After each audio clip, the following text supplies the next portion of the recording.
Dad, what's wrong with the telly?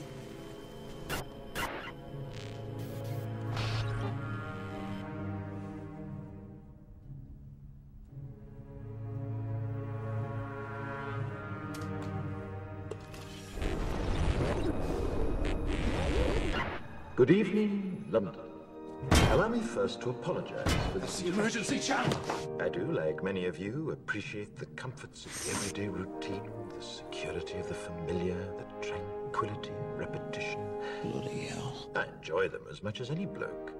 But in the spirit of commemoration, Who's that, Mum? whereby those important events of the past, usually associated with someone's death or the end of some awful bloody struggle, are celebrated with a nice holiday, I thought we could mark this November the 5th, a day that is sadly no longer remembered, by taking some time out of our daily lives to sit down and have a little chat. There are, of course, those who do not want us to speak. Let me think, just let me think. I suspect even now, orders are being shouted into telephones, and men with guns will soon be on their way. It's Chancellor Sattler. Damn it! Why? Because while the truncheon may be used in lieu of conversation, words will always retain their power. Words offer the means to meaning, and for those who will listen, the enunciation of truth. And the truth is, there is something terribly wrong with this country, isn't there? You designed it, sir. You wanted it foolproof. You told me every television in London. Cruelty and injustice, intolerance and oppression. And where once you had the freedom to object, to think and speak as you saw fit, you now have censors and systems of surveillance coercing your conformity and soliciting your submission. We need cameras. How did this happen? Who's to blame? Well, certainly there are those who are more responsible than others, and they will be held accountable. But again, truth be told, if you're looking for the guilty, you need only look into a mirror. I know why you did it. I know you were afraid. Who wouldn't be? War, terror, disease.